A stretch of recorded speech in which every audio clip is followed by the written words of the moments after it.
Hello, everyone, and welcome to the Indieheads podcast. I'm your host, Matty, aka Recon AG, at Monrovian Prince on Twitter. On this week's podcast, we have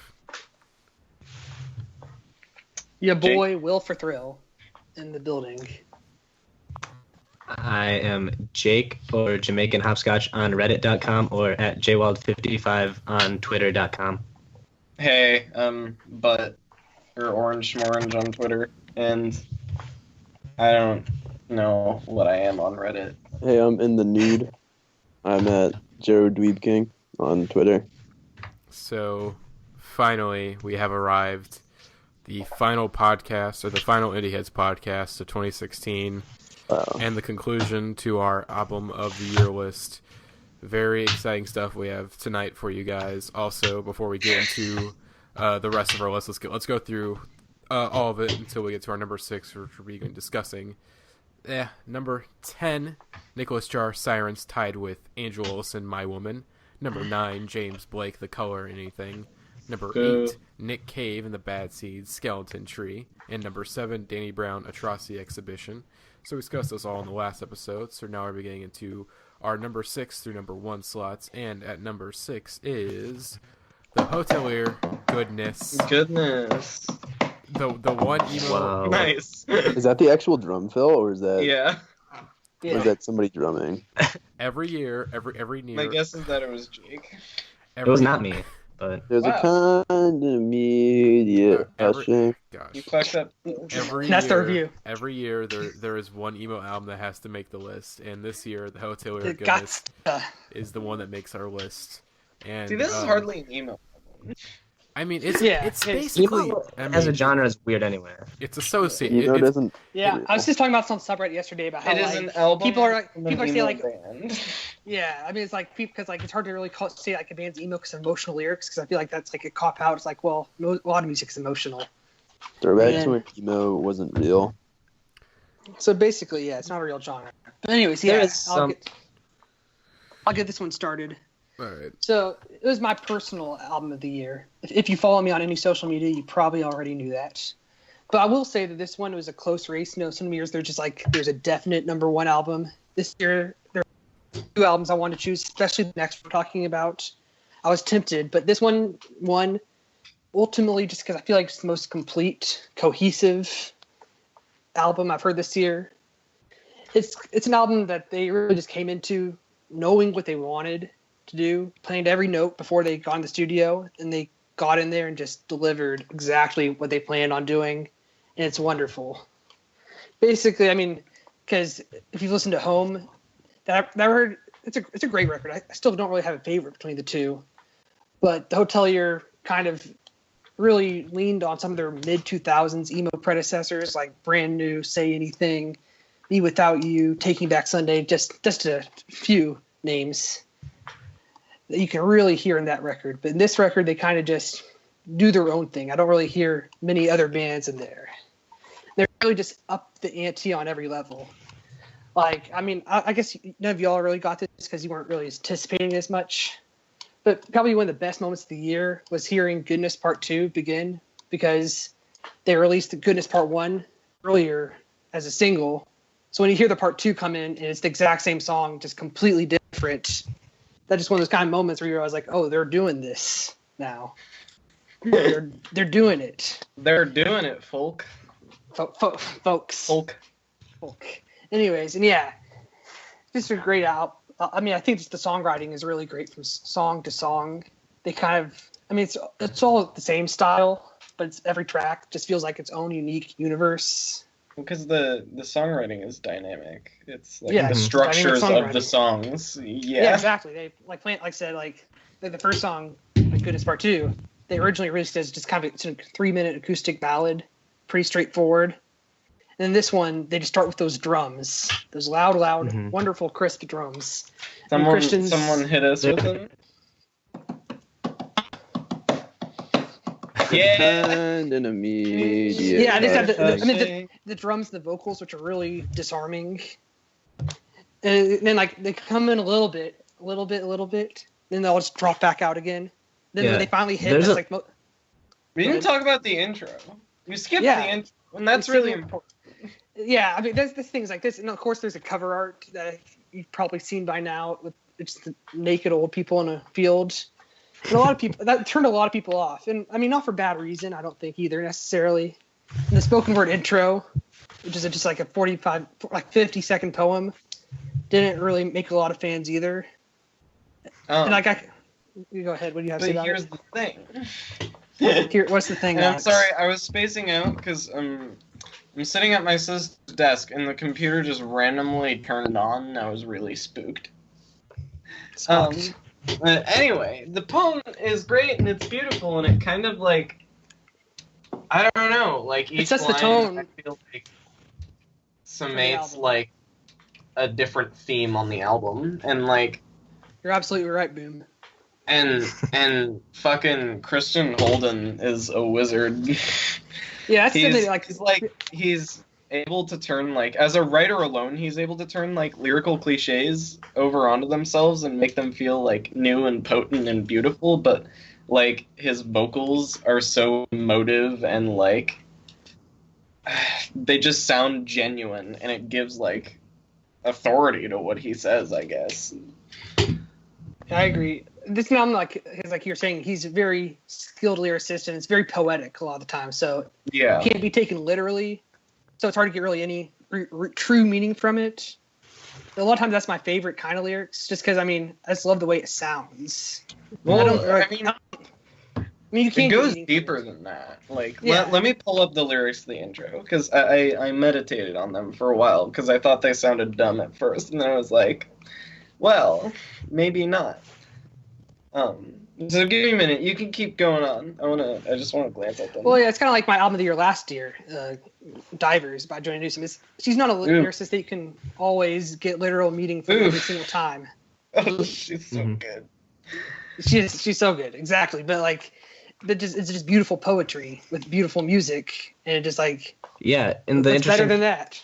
And the interesting thing about that is that it's an emo album, and it has this kind of nebulous poetic lyricism, which isn't something you usually see. Like even on their last album, it was this, the emo kind of staples of just a lot of pain and grief, and this album is just so much different and brighter and almost optimistic in a lot of areas. Yeah, that one was more direct. Like it was still great lyricism, but it was direct. Mm-hmm. He said almost exactly what he. Right. This one's a little bit less literal. Mm-hmm. There's a lot of ways you can go with it. All right, so I interpret the intro to actually be a lot of like, I don't know. It really communicates like a sense of loneliness to me, and like, I don't know, but it's kind of he's at peace with it, kind of like he almost likes it. I don't know. I'm sorry. Well, talk about how it turns cliche, just like into something potent. This one's kind of like we talk not of much but of little. Like look at the same. It's kind of like the same looking at the same moon cliche. Like we're from different places, but we see the same moon. But like it does that cliche, but like in a beautiful and unique way. Yeah. Mm-hmm. That's my interpretation of it. I feel like it's about, I don't know, being alone as a consciousness and kind of like knowing that you'll never really connect with someone else's consciousness and trying to make peace with that. That's what I get out of it. And also the other two interludes are very important too. I mean, they aren't really songs proper; they're more interludes, but they do a great job of setting the mood. It's very tempo. What's the word? I don't know what I'm looking for. It brings things back together. It does, and it introduced a lot of the themes. Like for example, in the last interlude, the third one, there's that guitar part. And something I just noticed like just a few weeks ago, like it took me this long to figure out was that they used that exact same guitar part in the You and the Slight interlude in the bridge of that song. So like this album just like keeps on revealing itself, has a lot of depth and layers to it. And I'm sure as I listen to it next year and even on further after that, especially in the lyrics, there's going to be more I continue to get out of this album. Yeah. It's definitely an album to like sit with. I don't know. One more thing. Yeah. passively like enjoy this record. Yeah, one more thing I want to say, if unless anyone else has anything else to say, is that the drums on this record. They're good. Yeah. I mean, yeah, like no drums are ever gonna like the drums are never gonna fuck you up this much, ever. Like I didn't think it was possible for like the drum part specifically to fuck me up. But like at the end of Real, Yeah. it just gets you good. And also, that's one of my favorite moments of the year too. Is they're turning at the drums at the end of Goodness Part 2 when they transition into Piano Player, their opening hit. Yeah. Wonderful. Did we talk about the guitar work on the album at all? Because like that's fucking important. Of course. Like settle the scar. Yeah, there's Still a lot. Scar. There's a lot of interesting sonic structural things that this album does. Like there's like these dissonant keys kind of in the background of Piano Player, which kind of fits in the title, and then there's the weird tape cuts at the end of Settle the Scar. Yeah. And It's The first time I kind heard of that, I like lost subtle- my mind. yeah. When I heard that Settle the Scar, I was like, oh shit. in a non-traditional way, it's kind of an experimental album. Yeah. Because I mean, it really it plays with a lot of different things in terms of like structure and like what you can do with an instrument, but it doesn't pursue like a new aesthetic or like kind of, I don't know, sound. I'd agree with that. And another thing, I'm just looking at the track list now. Opening Letters for My Grandmother is the best alt country song of 2016. Boy, And it might be my least favorite song on the album. Really? I can't boy that, but I can boy the first thing. Oh, that it's that's alt country song. Yeah, but Fight me, mate. I feel like since I just chimed in, I feel like I have a confession to make. So infamously, whenever we did the goodness discussion, I hated on the album like incredibly so, mainly because I had not listened to it that much, and I needed to be the dissenting voice to This kind of is even emo. everything out. I don't like it. However, Alex, don't ruin it. Don't ruin it. All right. But after listening to it yesterday to kind of prep for the podcast, I am ready to admit that I like this album. I don't have much to say about it, but I will say that I enjoyed listening to this What album. a bold take. Shut up, Jeremiah. You How little... brave. Shut up. All right. I feel like I had to get that out there. All right. I have to break the narrative that I hate all of the emo revival. All right. I don't hate all the emo revival. I hate some You of also it. you like the new Modern Baseball, and you liked you like Joyce Manor. So. I did like those two records. Does Jeff Rosenstock count or not really? I wouldn't count him, but it's in the same vein, and so are Cymbal Zeke guitars. Like they're family. So basically, I don't hate the emo revival after all, and that's an important step to take before we head into 2017. So Yeah, because You it's don't here like to the- stay. It's actually good. I don't like emo. Emo's bad. Alex, you're ruining it. You're about to head me back in the direction I was in. All right, back in the old direction. All right. So let's want to move on, Matty? Yes. To your Can we talk about AOTY? Harmlessness? What? Can Harmlessness be on our album of the year list? No, This year not again? again. Not That's because again. it made it last year. That one I don't like. Anyways, we need to get. Well, see, into... that album is like flawed to me, but it's also okay, like, here's the thing. I have not seen you guys talk about that album in like a year since we did that album the year cast. I do not remember you guys talking about that album since. The only time I've heard you guys talking about The World Is a Beautiful Place in like the last 8 months or so was to talk about how problematic they are as people, not really about the music. So I will let that statement kind of represent, Will and I have been talking about them in a private chat. Yeah. private Yeah. shit. I haven't listened to him as much The lately. DM. But... Speaking of people named Will, Okay, let's get Oh. into our number 5 pick for album of the year. This is the worst Boy. album on the list. Alex, He's Boy. right. you know, we talked That's about this. exactly correct. It's actually Before- the second best album on the list. Alex, we Actually, talked we'll about see. this before you the guys, podcast. I'm we I talked am about a you fucking being a car little seat headrest stan. This is not their best album. Okay, so Okay, yeah, shut up. Teens of Shut Denial. up. Teens of Denial. Carsey Headrest. That is our number 5 Normies, pick. get for- out. Jeremiah, I swear to God. I swear. Let What? me have this. You guys don't give me much, okay? I get a lot of shit. But let me have this. Just let me have this for just a moment, okay? For just like the next 10 minutes, let me have this. All right? I don't want to hear your shit. This is our album of the year list. We're supposed to be hyping this stuff up as our favorite albums of the year. And you're trying to ruin it for me? I don't try to ruin Psychopomp for you. I didn't try to ruin I Love You Honey Bear for you. I like the record a lot, actually. So Will is being a funny boy in chat. Okay, but let me talk about Car Seat Headrest, Teens of Denial. No. Well, no, we're gonna talk about it. Okay. I'd rather talk about All right. Teens of It's just- Style. Like, I'm gonna kick you from the college of your mind. I swear, please. Just okay. Teens of Denial, Car Seat Headrest. So. My story with Car Seat Headrest, I think this has been discussed probably to death. We discussed this in the Song of the Year cast, but basically, we dropped Vincent in like February or March. February. Oh, sorry. Okay. So, and of course, I think you guys were hyping it up in the chat, and I listened to it, and I was just completely blown away. It was my first time listening to Car Seat Headrest. I think I probably heard about him like passively, but never like really dove into his music until. Vincent, and I was just completely blown away by that track. It's such a bold first single. It's like essentially it was going to be the mainstream introduction of Car Seat Headrest. While there was Teens of Style, really Teens of Denial was like, hey, this is the one that this is for a lot of people was going to be the first Car Seat Headrest album they listened to, or the first like new Car Seat Headrest album they'd listened to. Where they. And anyways, but yeah, completely blown away. Actually, getting right to the point of why I'm not crazy about this. Okay, album. let me talk first. Though, Yeah, Alex. shut up, Alex. This is my time. Matty, go okay, fast. I will go fast. Okay, anyways, more singles dropped. I was like, holy shit, this is gonna be a great record. And guess what? Came out. It's a great record. But at first, it was not my album of the year. At first, I think James Blake still held the top spot for me.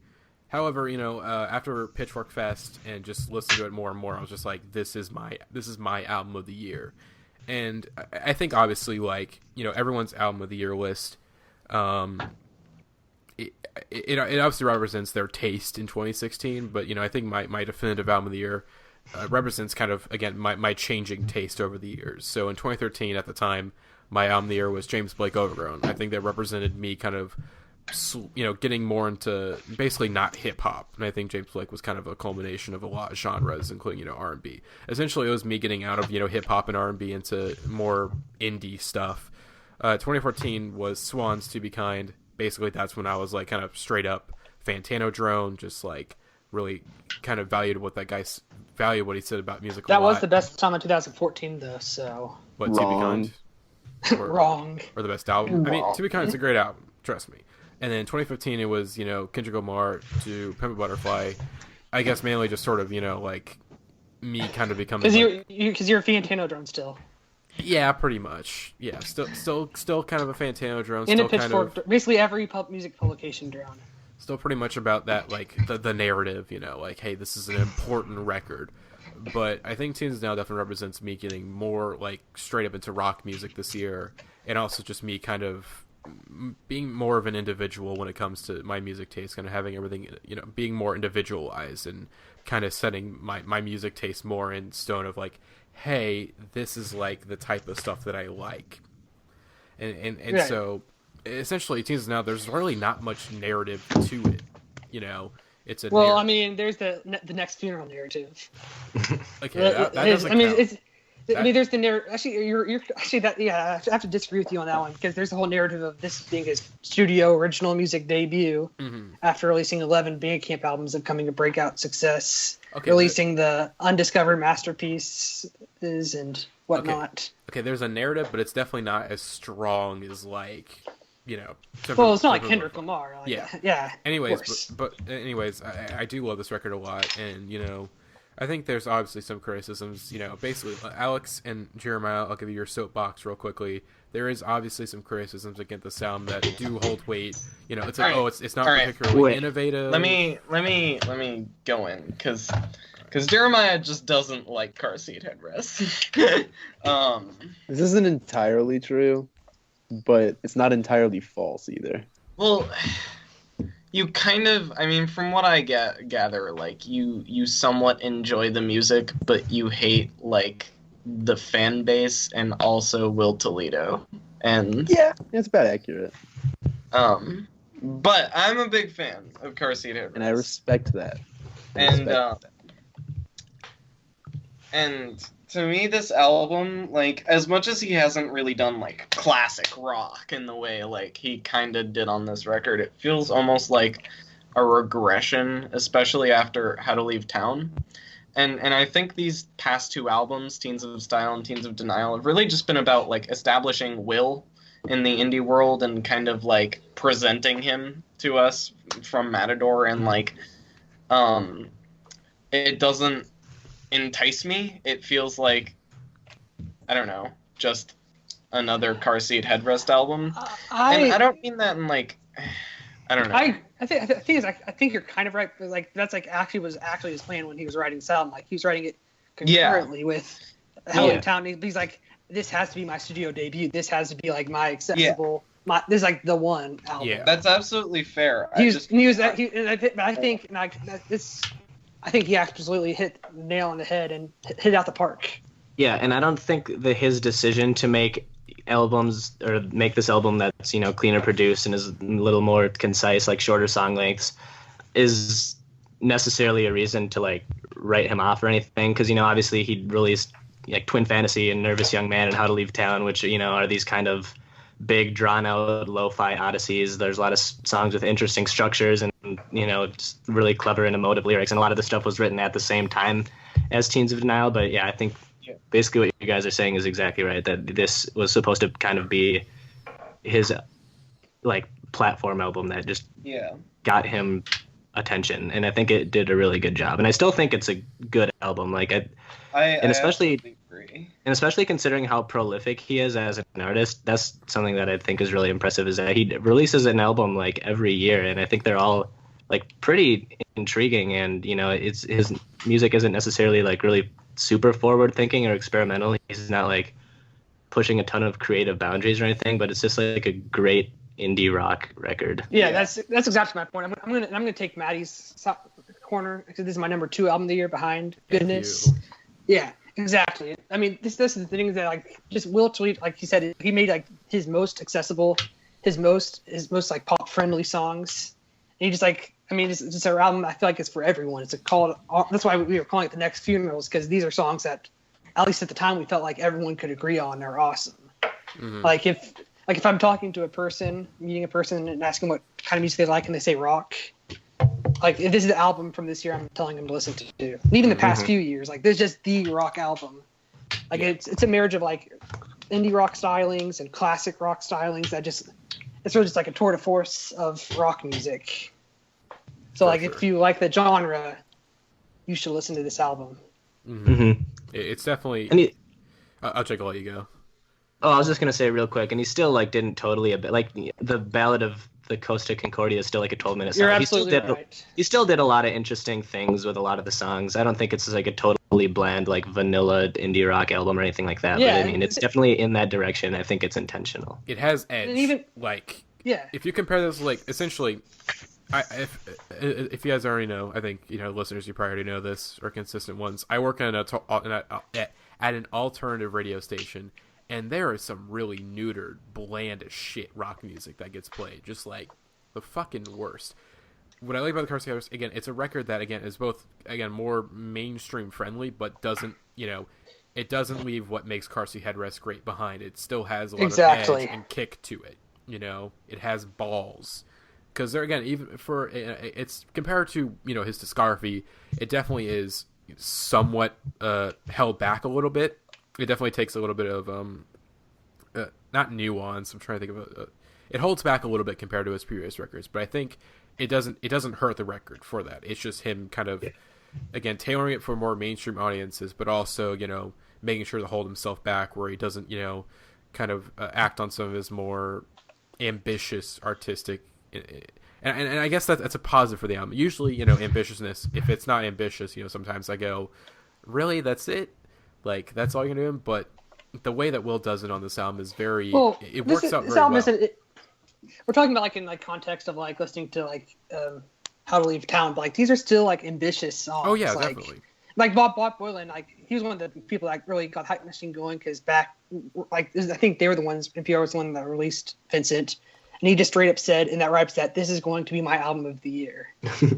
Like he straight up, and then lo and behold, a couple weeks ago, it came out and it was his album of the year. He also said that's what.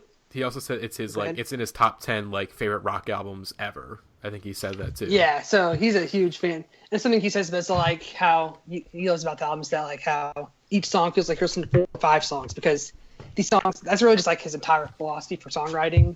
They talk like going back to his earliest music is that he doesn't really sit down and try to write a song. He'll just like come up with a little thing on his guitar or a little lyrical passage, and then he'll just put them together, and then he'll just build them more and more, push them together until it becomes an album, a song, a song.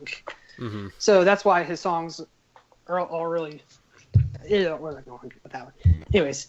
Really ambitious songs. But let's talk about the songs. We haven't really gotten to the music a bit. Again, this Drunk is just Drivers, Killer Whales, Song of the Year, baby. They're just this album.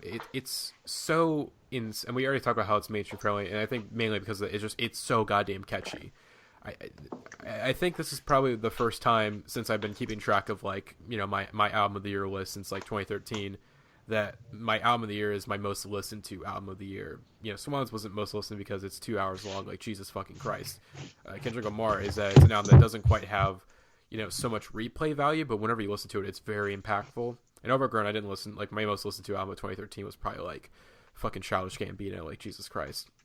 But anyways, this is the first time since like I mean, keep track. This is my most listened to album is my album of the year because I don't get tired of any of these songs. Like I can always go back to these songs like easily. Like obviously listening to the whole album, it's a very great experience. I mean, it wouldn't be my album of the year otherwise. But it's just the songs. You can go to any song and you'd be like, God, I fucking love this. Like this summer I did like I went through a phase where just like every week it'd be a different song I'd be coming back to. Oh yeah. Mm-hmm. One week it'd be Hippie Powers, then the next it'd be Cosmic Hero, and then of course Fill in the Blank. That's just like the best intro ever. God, it's so good. Like it gets the people going. Mm-hmm. And I just like how clever it is with the radio intro. Basically, it's basically just like, hey, this is who car seat.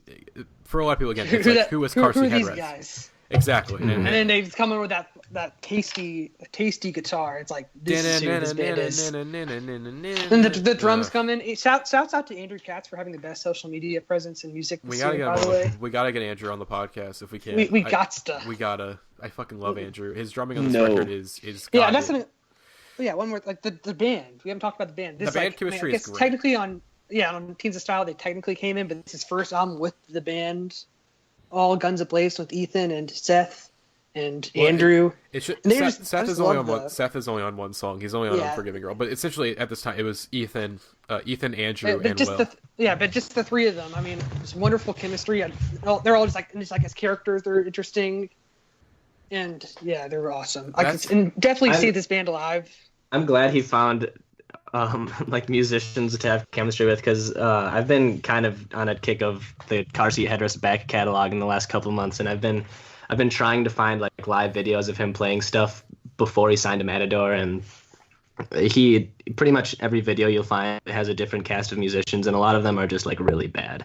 Mm-hmm. And it kind of just does not do the songwriting justice. So I'm glad that he has found people. That's the thing that makes me sad is that I feel like this is a band that's going to have a revolving lineup of people. Like I just feel like I don't fully know. I just feel like Will Toledo. I feel like Will right now. Like I think obviously I think this lineup's going to stay for the next couple of albums. I do feel like over time as Will gets older, I think it's going to keep. The members of the lineup might keep changing. I feel like Andrew might stay, like maybe another consistent member. Like I feel like he'll probably hopefully be around for the entirety. But Andrew's actually been playing with Will for like a few years. Yeah. Like you can see videos of Andrew in like 2012. Yeah. Well, and Andrew, I've seen some. Well, Andrew, he met him in Seattle, but okay, but yeah. But Ethan is like back home in Virginia. Okay. Ethan, I fucking love Ethan. He does some great stuff on this album. When I saw him live, like he has braces still. He was actually wearing his rubber bands while he was playing. Like singing, and I'm like, I never wore my rubber bands. I'm like, wow, the dedication of this man's. Yeah, I mean, I wore my rubber To his bands to my oral braces. I wore my rubber bands. That's why my teeth are great. Would you have worn them while you were singing? Probably not, but again, shout out to Ethan. Again, I just love his guitar work. Is that it's very like the way he plays it. He just goes wild on it. He just does not give a fuck. Yeah, he's like that like shy kid that like brings out the guitar and then he becomes a different person. Because again, it's very jangly and it's just like it's very he plays it very intensely. I feel like you can really hear that on Unforgiving Girl, where he just really just goes at the guitar, just how jangly it is. It just sounds so good, and it's just, Andrew has so much energy. He's just like a ball of. Andrew's probably my favorite drummer. Probably my second favorite drummer right now. You know, next to Zach Hill. I mean, come on, boy. But yeah. We're just talking in circles now. But yeah, great. Yeah. If you listen to one album on this list, make it maybe another one. But this one's good too. Obviously listen to every single album that we have on the list so far. But this is definitely the one that I would say. Obviously, it's my album of the year pick, and I think it's if you're an indie rock fan and you haven't listened to this, I don't know what you're doing. I think this Wide. Maybe you're making the right decision. Jeremiah, I kid. GTFO. All right, let's talk. Speaking of one legend, let's go to another legend. All right. What? Is our man's Alex here? Christ. All right. Our number 4. So, well, we have to say the. Should I reveal? Yeah, just reveal it. Our number 4 is the new album by the illustrious Mr. Bowman, Black Star. And it's haunting, and it's disturbing, and it's beautiful.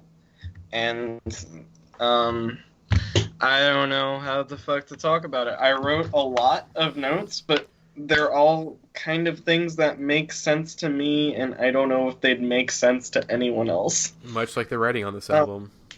Yeah, it's like... Yeah, where the fuck did Monday go?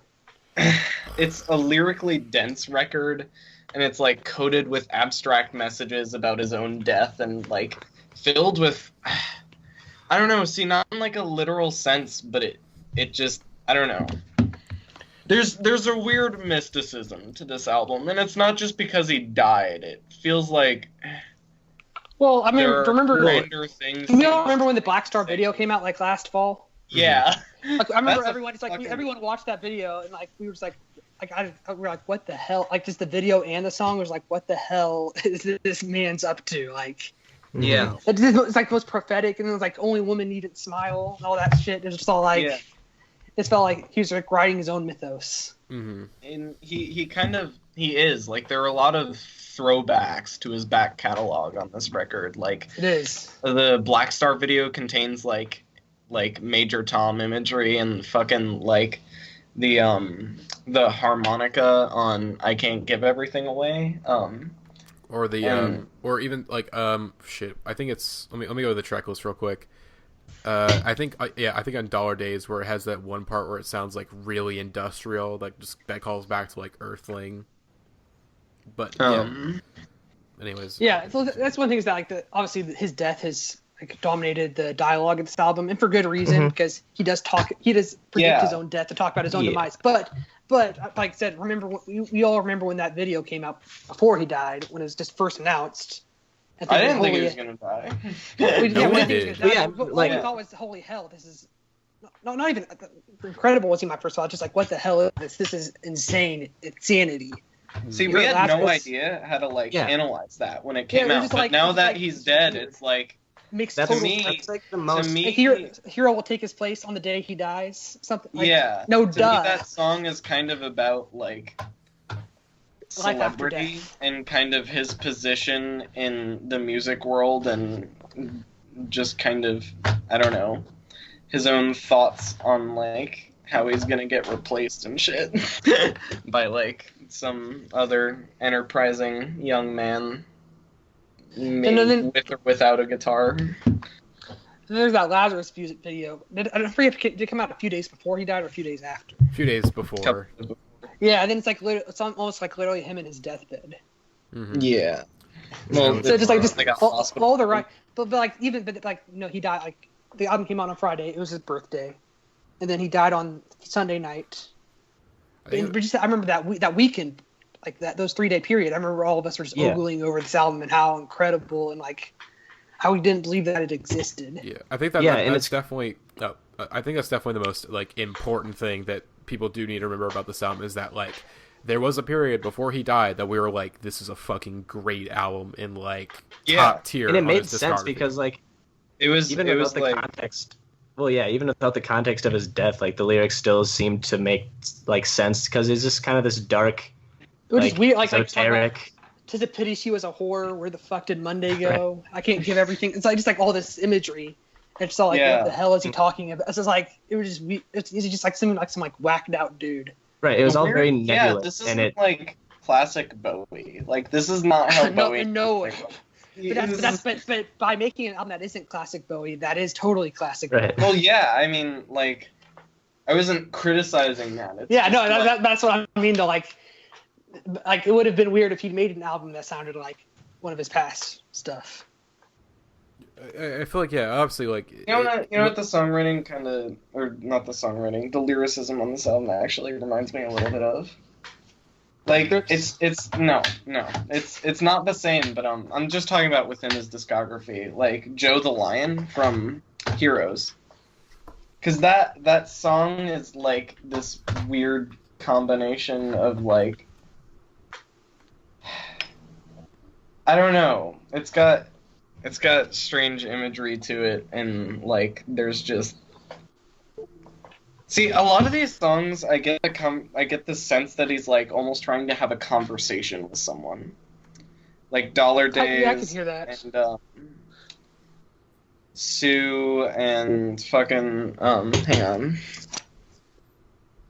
I can't get Lazarus even, and that also had that weird dichotomy where it felt like he was simultaneously telling a story and having a conversation. But otherwise, I don't really see many parallels between his lyricism here and like anything else he's ever done. And also with this lyricism, the instrumentation, people forget. I think part of what made this album so great, like what reason why it is what it is because of the collaboration with the Donnie McCaslin band. Yeah, he's always been wanting to make a jazzy album, and this still isn't really a jazz album in any real way besides the instrumentation. But the way I've seen it described, and I think this is very accurate, is that it's a rock album with a jazz palette. Mm-hmm. Yeah, definitely. But yeah, I remember they were telling stories in interviews for that because also he wasn't doing any promotion for this album. He was completely sat it all out. Even had like Michael C. Hall singing Lazarus on a late night show instead of him. But they were all talking about just like his work ethic on those recording sessions. It sounded like really fruitful, like I would have liked to have been there for a day. It just sounds like really interesting sessions. Yeah, I imagine they were. Yeah, my one complaint with this album is that it didn't really have I think it's like one of the most outward, like aggressively brilliant albums I've heard this year. Definitely top 5 best albums I've heard. Yeah. But it wasn't an album I really came back too much after like about a month or two, just because it's not casual listening in any way. Yeah. See, I enjoy this album. I enjoyed it. Appreciating it. Like I have been listening to this record. So that's why I really missed my top 10, just because I didn't really feel like it really represented my 2016 music experience. See, I have to disagree with you guys slightly on, at least with you, Will, on that, is that, like, I did come back to this album, like, obviously I didn't come back to it, like, it wasn't like Teens and Now where I was, like, listening to it almost every single day, for the past, since it came out. But I was coming back to this album consistently. Like, I think I listened to it at least, like, since it's come out, I probably listen to it, like, once every month, and I still get a lot of enjoyment out of it. I mean, I still come back to some of the songs. Like, I still come back to Black Star, because that's a fucking great track. One of the best songs ever made in human history.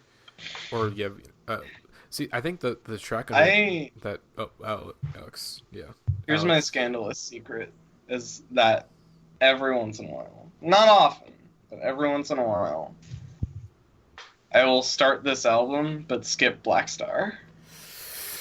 Bad opinion. It's long, I know, but like... No, it's not because of that. Black Star freaks me the fuck out. It's spooky.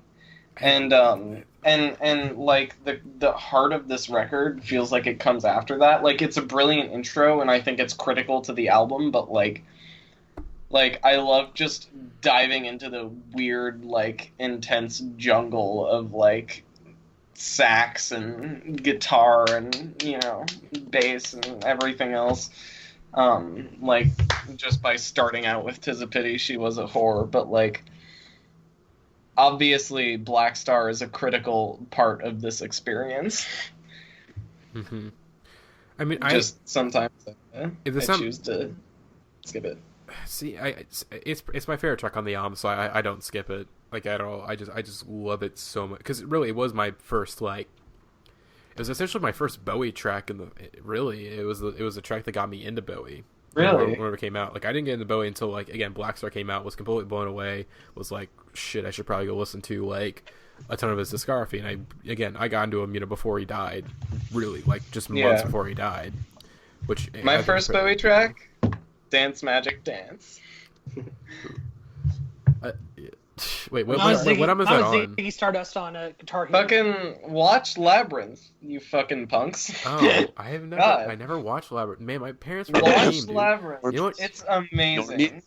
Get Out. You know what album you know what movie I watched all the time, Alex, instead of Labyrinth? I watched the Cat in the Hat, like, live action movie starring Mike Myers a lot disgusting. As a kid. Watch Labyrinth. I will try to watch. Anyways, let's get back to the album. Again, I think we were talking about the instrumentation, the jazz. It's so goddamn good. The band here is just like, they're fucking incredible. Hopefully they show up on hopefully that they get some more work with other artists because I fucking love this band. They're so great on this album. I feel like it was Bowie's direction. I mean, yeah. Of course it's but I mean they're the ones that basically he needed them though. They play so well. Yeah. Hopefully another artist of Bowie's kind of caliber, at least in terms of his creativity, kind of brings them on their album. Yeah, I kind of see Bowie as an auteur on this album, instead of like, I don't know. You know what I'm saying? He's kind of the one leading the whole. Maybe not exactly playing everything, but he's the one kind of leading the pack. Yeah, they're feeding off of his energy. Mm-hmm. Yeah. Bowie. There's a strange energy. Oh yeah, I see. Yeah, I know you guys talk about you briefly touched on how creepy this album is. It's definitely very creepy, but I guess that doesn't try fucking. Okay, no, listen to me. Okay, I'm listening. Try putting this album on and walking around your house in the dark, in the dead of night. It's the fucking this album and walked around outside in the dead of night, and it was a bad decision. Yeah. Okay. Want to move on? I'll share that. Let me just say one more thing. I think one track we only touched on briefly was "I Can't Give Everything Away," which is just like. That's my song of the year. I think it's number 3 on my list. It's just fucking. Yeah. It's sad. It's so sad. It's the most like. Obviously about his death now after that happened was just like, oh, like how did we like it was one of those like how did we not figure this out, and it's so sad. It's just like it's appropriately like for essentially what is the last David Bowie song. It's so appropriate. It's it's basically just I'm an artist, I am in control. It's Bowie basically sort of staring death in the face and saying, you're not going to control me, like I am, I don't get that.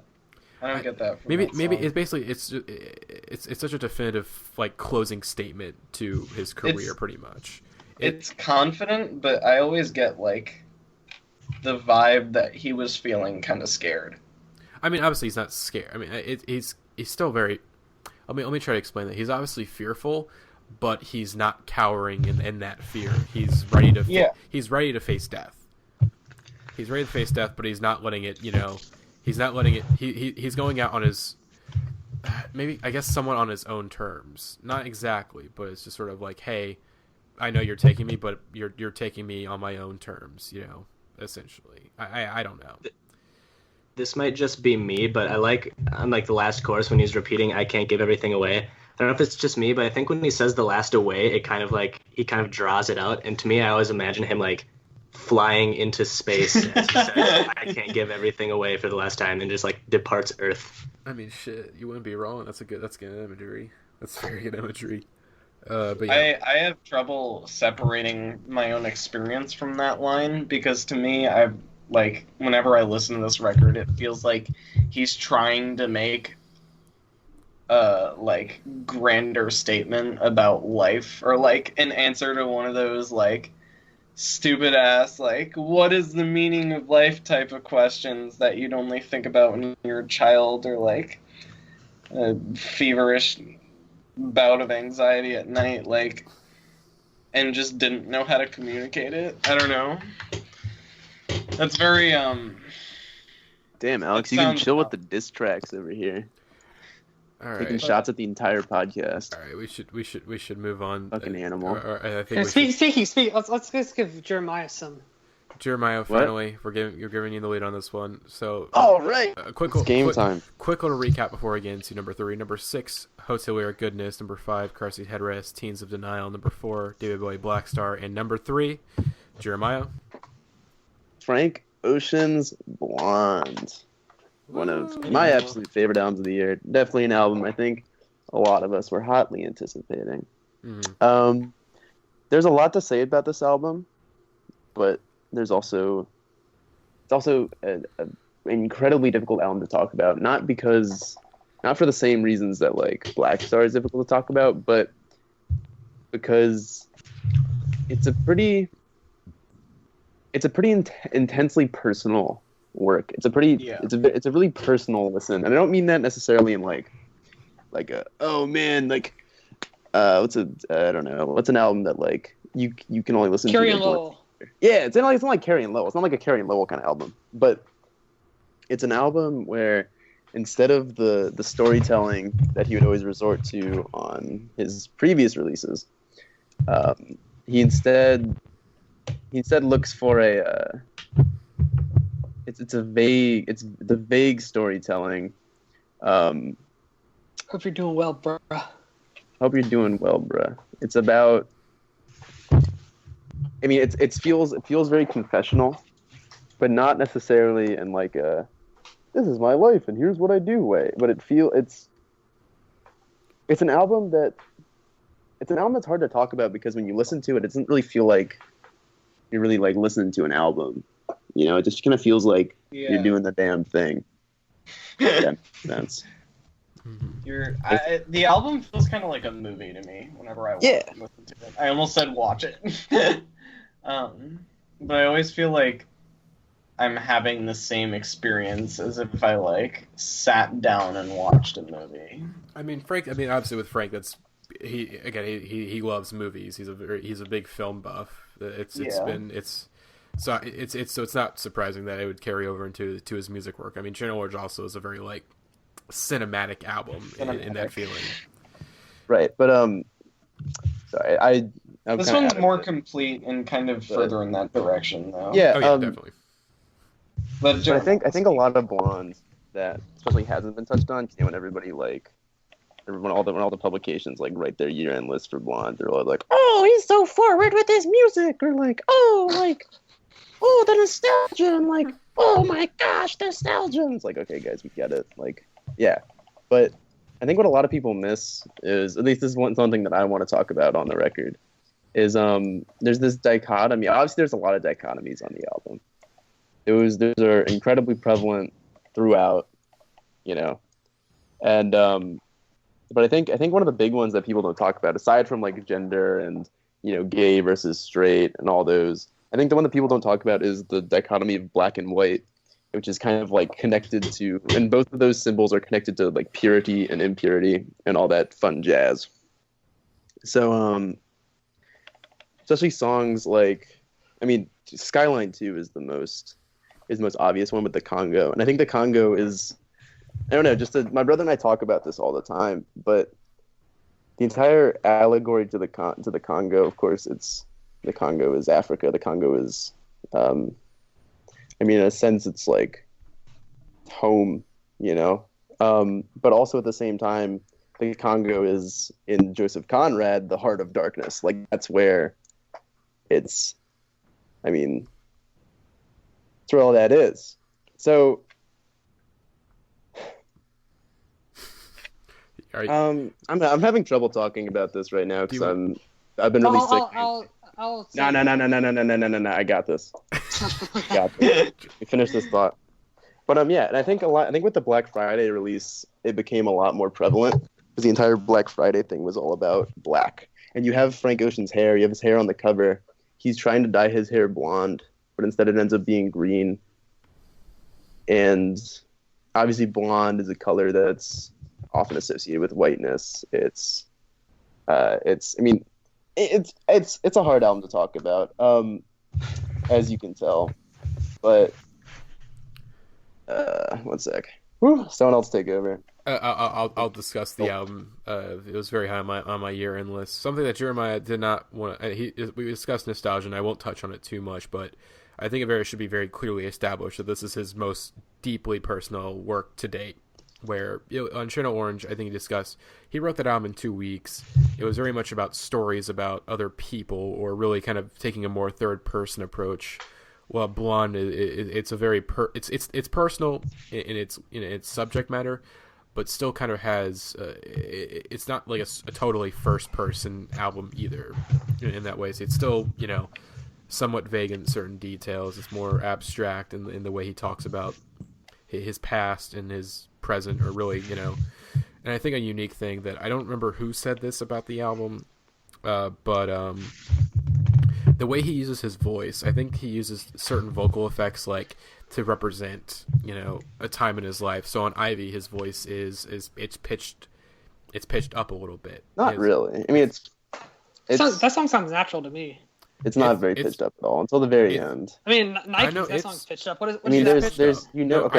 Ivy's pitched. It's pitched up slightly. It's not like super noticeable. I think it's just him singing in a little bit of a higher register. No, I think one thing that is interesting is the entire. My brother was pointing this out that he felt like Nike's and Future of Free were the same song. That Nike's was almost felt like the outro to Future of Free. And I realized that I don't really know what this means, but we have the Nikes, Futura Free, and last part of Night Sound. Those appear at the beginning, middle, and end, just to kind of as a weird book. And those are always the parts. Those are the points where people always point to when they're like, "Oh, it's about nostalgia. It's about the past." 'Cause he's all pitched up and he's talking about when he was working minimum wage, and he was fucking on you and didn't even own a mattress. It's the good shit. I don't know. It's a great album. If I was feeling better, I'd be flipping the fuck out right now. Regrettably, I am not. So I'm trying to talk about it normally. But I guess what I want to say is that this is a beautiful album that I listen to every day since it came out. It slapperoons in the sense that when I want to listen to Channel Orange, what would happen before? Okay. You know what? I have something.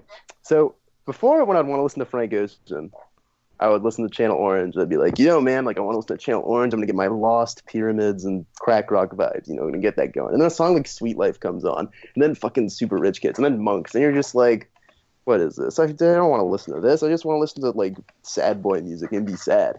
And what Frank did, what the boy did, the boy went and did the damn thing. He made sad boy music for days. Just all over the place. It was all we had. So instead of trying to zone out and chill in the bathroom at 1 a.m. and getting Sweet Life, you chill in the bathroom at 1 a.m. and get fucking Skyline 2. Mm-hmm. And I think Skyline 2 is I think Skyline 2 is probably the most underrated song on the album. I think what's called Good Guy. That's doesn't count because it's an interlude. But I want to talk about Skyline. Not Good Guy. I didn't mean Skyline. And Godspeed is whatever he says. There will be mountains you can't move. Whatever the reason, that always fucks me up pretty good. There's a lot of fuck me up moments on this album. I feel like another thing that I discussed in our album discussion back in August or September was that this album at first for me was just good. It didn't. It took a little bit for it to click with me. Oh shit, we lost someone. Oh, did we lose? We lost Jeremiah. Oh. We're free. We can discuss this album without worrying about trying to be unique. Sorry. Alright, well, this is the worst album of all time. I hate it so much. No, okay. I'll say my thing. So I'm a famous for not being a big Channel Orange fan. I don't think it's great. I'll be like thinking about using one of the best pop songs of the decade, and like songs like Pyramid and Lost I like a lot, but as a whole the album doesn't really do much of anything for me. But I like Blonde a lot better. It definitely doesn't have any song. Like, I mean, it's very. I haven't even talked about the basics, like how minimal the album is, how little drums. Yeah. There's percussion. I counted for some reason. There's like some form of percussion on 5 tracks on the album of the 17. Wow. That's something Jeremiah actually would have touched on if he was feeling okay. He's talked to me about that before. Yeah. Sorry. Go ahead. I was just gonna say I'm kind of the same way on Channel Orange. Like, I like it, but I was never really head over heels for it. So this, I don't know. I don't know if this album's more subtle because I don't have that many opinions on Channel Orange. But one thing I noticed is that, like, you know, obviously the R&B in the hip hop and pop music plays a role, but a lot of it sounds kind of indie influenced almost. And I know he like credits Elliott Smith and Johnny Greenwood on one of the tracks. I can't remember what it is. But White Ferrari, yeah. And, but, like, so Ferrari Johnny actually like song. Directly worked on the album, and he took a snippet. He took like a vocal fragment from an Elliott song. It wasn't like he sampled it. Like it was a. It's like an shit. What's the song? But it's the line. I think it's "This Siegfried. Is not my life. It's just Siegfried. a fond farewell to a friend." No, yeah, I know it's Siegfried. That's what I said. It's from A Fond Farewell is the song. I'm on the Genius page right now. Just one of the leaders. Great song, by the way. Listen to "Basement on the Hill" by Elliott Smith. Great album, fantastic album. Great artist. Good. He did guitar things. Bye. All right. Anyways, I got my words. I'll let you finish what you were saying. Oh, I was just gonna say I'm not a big Channel Orange fan. This song definitely doesn't reach the same highs for me, but it's definitely more consistently enjoyable and moving musical experience for me. Mm-hmm. That I definitely enjoyed it, and I'm looking forward to see what Frank does next. Go ahead. Mm-hmm. I think an influence. We were talking about some of the influence on the album. I think a big one that I didn't see discussed very often was Brian Eno. Eno is listed as one of the album's like contributors. There's some big influence in this album, like really in the minimalism of all the production and the instrumentation, ambience. It's very ambient at time, and really I just have to just give Frank huge I don't know how you did this, and just how he was able to make so much with so little on this album in the way, because Channel Orange it's a big album in some ways, where it's there's not Channel Orange. It's not like this big maximalist piece of music, but still the songs. It's much more it's much more immediate. Channel Orange was immediate, where Blonde, it takes time to settle with you, and once it does, just this big click moment where just oh God, how did it not click with me right away? Can I speak to that actually? Yes. So the way I see these two records is actually, I don't see them as albums. I see Channel Orange very much as a collection of short stories. And each song kind of offers something different, and it's very easy to get into certain songs on the record and just kind of dive in and be enjoying that. And then you find yourself enjoying the other ones, and suddenly, you love the album. Here, it's very much a cohesive whole. And we kind of talked about that a little bit earlier. It's very cinematic. It feels like watching a movie. And it's got a kind of consistent sonic aesthetic throughout. And it's got, I don't know, it's a very consistent, cohesive album. So if you aren't immediately into kind of what it has to offer, it's gonna take some time. Whereas Channel Orange, you could find little cracks where it kind of fit your niche. Mm-hmm. So I'm back with the help of my buddy Alex, and we're gonna throw this in at the end, hopefully, the end of the Blonde discussion, so I can say what I want to say without interruption. Ha ha. Anyways, so obviously Blonde is one of the best albums of the year. It's a masterpiece of minimalism and air and space and reverb and just definitely taking a page out of the Talk book and just knowing how to let silence and openness just speak volumes for the content.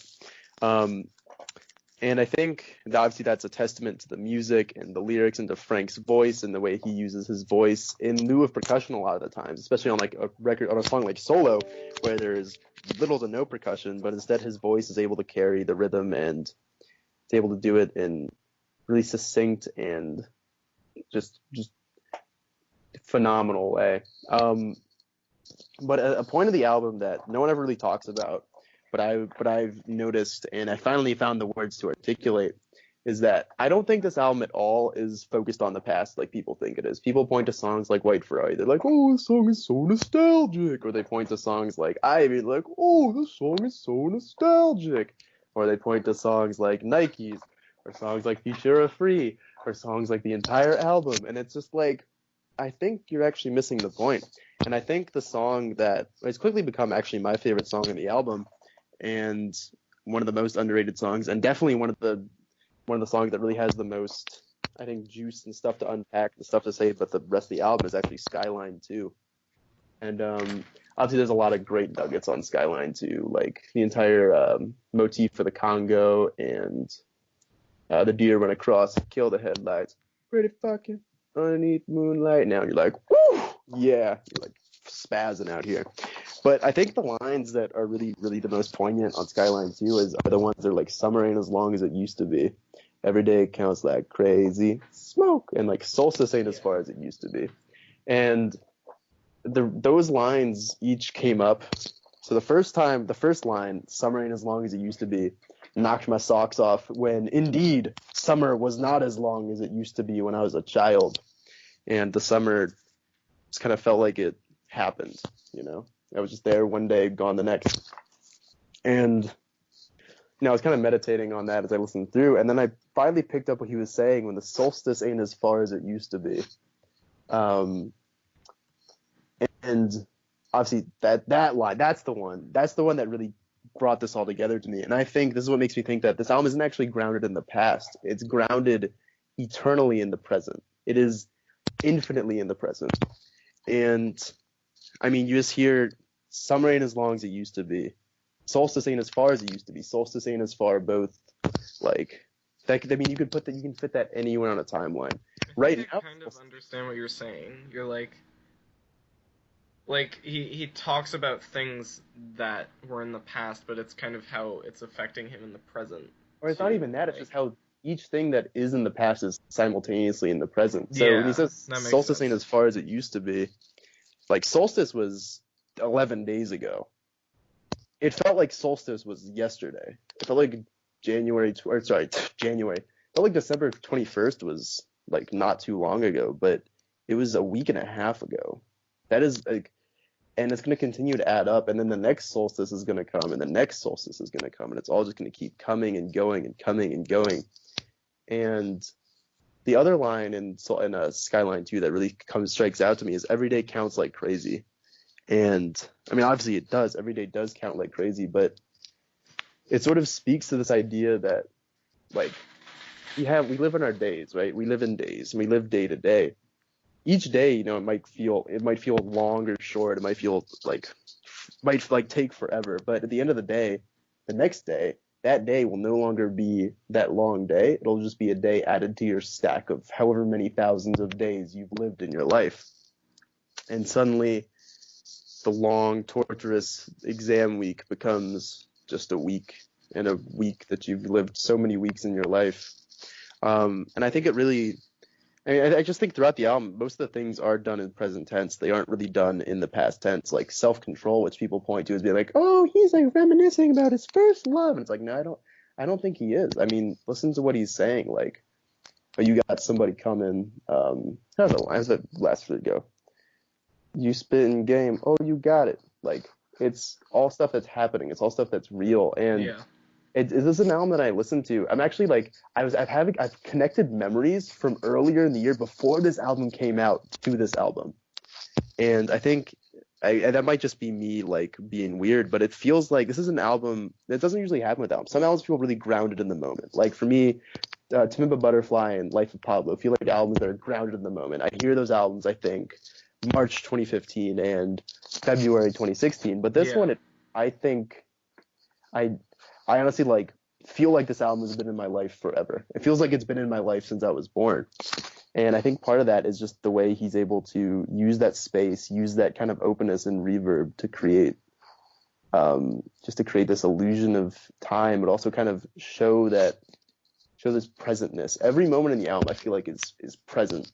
I feel present in it. There's not like a moment where I'm like, man, I just wish that lasted a little bit longer, or like, man, I wish like, the beat switches, they just happen. Everything happens and it feels present. And I think the song that actually does speak, I think the song more than Skyline 2, the one I want to finish on my point on, is actually Futura Free, which I think is obviously Futura Free is just one of the most, just one of the best songs of the year. Just like he kind of says non sequiturs and they mess you up like crazy, and the voice inflection is amazing, and you're just like booing all over the place. And he's like, menage on my birthday, tap out on the first stroke. He's like, oh, get out of here, Frank, you're killing me out here. And you got the parts where he's like, Jay hit me on the email, say I ought to act my network. And you're like, damn, Jay-Z's a snake. You're just minding your own business. You're getting silently clobbered by Frank Ocean. But I think the line on that one that we don't usually talk about is, tech company, please give me immortality. I'm going rapidly, fading drastically. And that the line about immortality and the notion of immortality and tech company, please give me immortality, please help me live on through this album, I think speaks even more to the notion of present. Because I've been thinking a lot about life after death, not in like a metaphysical sense, but in a legacy sense, in an artistic sense.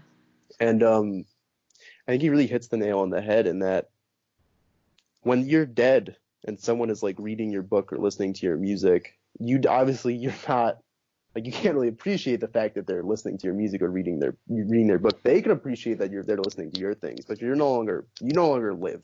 You are no longer real. But in a way, you're present. Suddenly you're present in their life, in their present. Yeah. So that's a way for the past to become the present. So when you're listening to this album, even if I'm listening to this in like 90 years when I'm on my deathbed, it's going to feel, it's going to be with me. It's going to be, Frank Ocean's going to be with me no matter what. I think that's what it has to say about immortality. And I think, again, presentness, it just feels present. It feels grounded in the moment, more so than grounded in nostalgia. I think he does point back to the past, like especially the outro to Futura Free. But I think the most captivating thing about the outro, and I think this is the final thing I'm going to touch on, is goes back to what I was saying about immortality. And these boys, obviously, were listening to Frank Ocean and his buds when they're like 14, and his little brother's like 9, and his voice is super high pitched, and it's really embarrassing. And he tweeted about how embarrassed he was. But it's not. And people always pointed like, oh, like, wow, the nostalgia, it's so like powerful. And it's like, oh, he's talking about his friends. But I think the power isn't in the fact that it's a story. It's not like, yeah, me and my friends, we did this recording and like, oh, we're talking about how we're doing all this. It's like, tell me about yourself. Like, what do you like? Like, this is me when I'm 13, but obviously I don't really realize that I'm 13. I'm just kind of 13 and just recording myself. And you see all these boys, and this is obviously the past, but everything is happening in the moment for them. And so it kind of brings you into that moment, and it kind of makes time fluid. And so instead of it being the past, it's now the past brought to the present, the past present, And I think at the end, how far is a light year? Or how long is a light year? I think it's how far is a light year. I think that even more so, the final line on the album, I think, is the most telling one when it comes to just the present. And it's like, how far is a light year?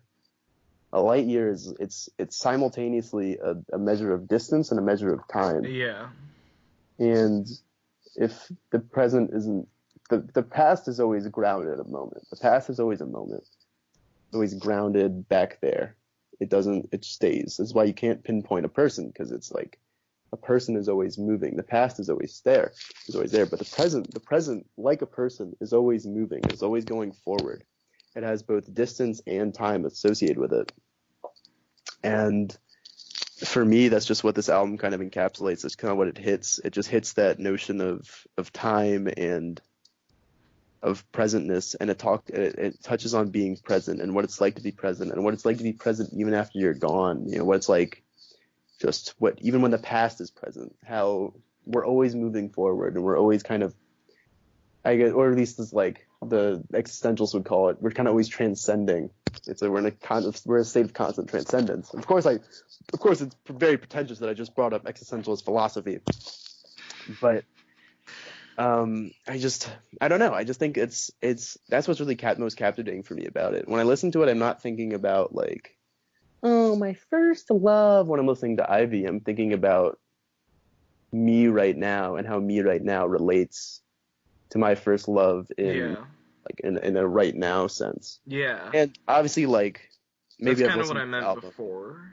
Like, maybe I've listened to this album one too many times, but I think it's even beyond my little pretentious like going off about how it's about time, about present more than past. No, it's interesting. It's just a captivating, beautiful record that I've listened to like once a day since it came out. Yeah. I personally like it better than Channel Orange.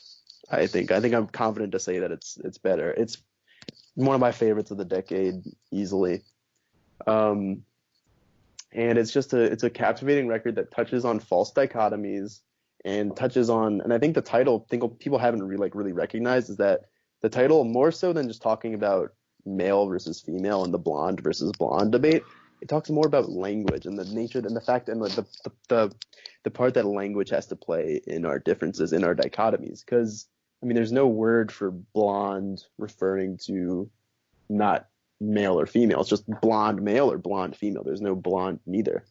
And I think that's important. And I think he is drawing into focus the nature of dichotomies. And there's of course like the gay versus straight dichotomy that he touches on. And there's the classic line, which is, "Oh, you ain't get the memo. I don't cut bitches no more, but yo bitch my exception. Now get out of my foot." And you're like, "Oh, Frank, he's killing people on the track." You're flipping out here. But I think he does bring into attention just the nature of just the dichotomies and how dichotomies are ground into our society, but in a very Don Quixotean way. Shout out to Don Quixote. Read it. He shows that in fact there is no dichotomies are largely false and they're largely constrictive. And the cover, if it says one thing to me, is that there might not be, there's no dichotomy. Instead of a gray area, it's a green area. Where he tried to get blonde, he tried to have blonde hair, not green hair. And so instead of black, instead of green, instead of black, instead of blonde, he has green. And it just kind of speaks volumes on just what it's like to be alive and what it's like and what society does to constrict us and what society does to help us, to prevent us from being in the moment and being present and being our authentic selves because of just maybe language or maybe just strange societal things. And I think, again, like everybody's like, "Oh, Frank Ocean's gay, woohoo," because he made a letter saying he was bisexual. Yeah. There's a certain like bi, it's just like both. It's like, why can't it be both? You know? Yeah. I think he's tackling dichotomies here, but I think more than anything, it's really Frank being his authentic self and being present and showing what it's like to be human and what it's like to be him, but also in an incredibly poignant, personal, but also relatable way. And I mean, the words just resonate. And there will never be a time when "hope you're doing well, bruh" isn't at some point in your life. So that's all I got to say. So I think what's next? I think it's Shaved Pool. It's coming up next, or is it Black Star? Was this 3? This was 3. 2 is Moonshade Pool. No. It's coming up. You hear that discussion? Yeah. This was done multiple days after the fact, but I'm glad I was finally able to get my thoughts down. Yeah. Thank you, Alex. Do you have anything to say in addition to No, I'm good. I'm about to talk a lot because it's Radiohead, and that was my album of the year. But this is kind of weird because we had this whole thing about forgetting to say what the album of the year was, and now here we are saying it because we spliced it back in. But have fun with that, I guess, folks. And we're signing off now, I suppose. All right. Have a good one, guys. Bye. I think that's there's not much to be said about the record. I think we kind of went through a lot of it. So let's get into our number 2 pick for album of the year, Indieheads podcast. Alex and Jake, will you guys take this one, or Jake, will let you take this one? Oh man. Oh, not again. Yeah, Alex and I have just spent a lot of the last few days.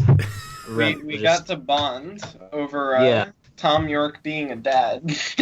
Yeah. And among many other Radiohead related things. And I think one of the main conclusions that we came to is that Radiohead is really hard to talk about broadly because there's so much, everyone who listens to the Indieheads podcast, knows the context of Radiohead, and they probably know, their diversity, progression. They know a lot about OK Computer and Kid A and why they're significant and why they're considered masterpieces. And it's hard to talk about the context.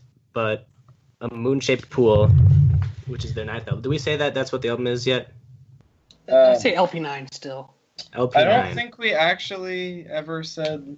Yeah, but okay, so our number 2... we said we were talking about Radiohead, so it's kind of obvious. So if you didn't know, you're an idiot. Is A Moon-Shaped Pool. And context is kind of important to this album. Context... See, it's really hard to talk about Radiohead, like any one piece of this record or the band in general, without it feeling like superficial and incomplete. There's just so much to be said, and like so much of it has been said already, and but just feels just pointless say it sometimes. Yeah. Okay.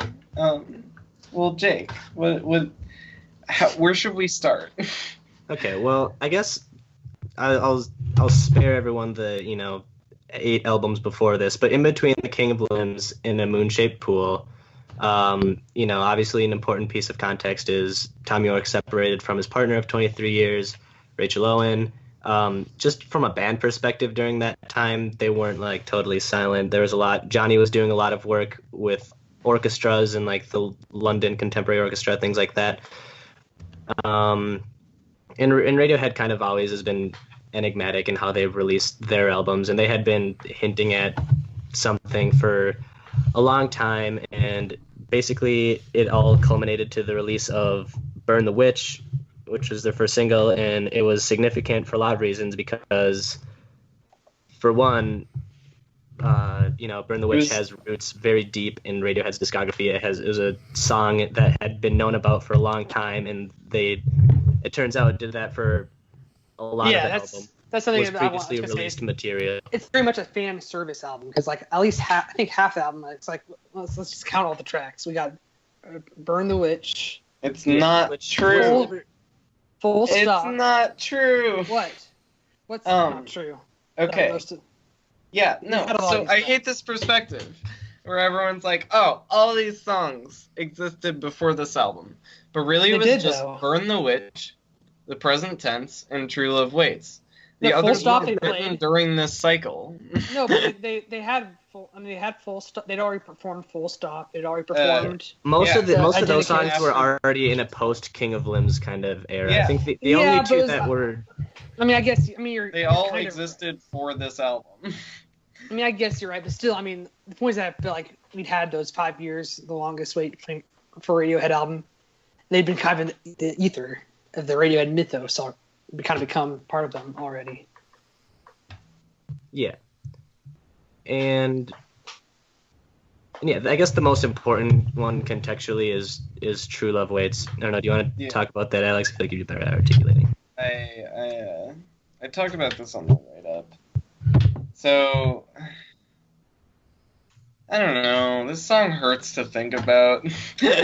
So I'm sure if you're a Radiohead fan, you definitely had heard this song. It was like a live favorite, and they did put out a version of it on their I Might Be Wrong. Called? I Might Be Wrong. Yeah, it is the I Might Be Wrong live album. It closed it, and it was just this gorgeous. That's still the best version, by the way.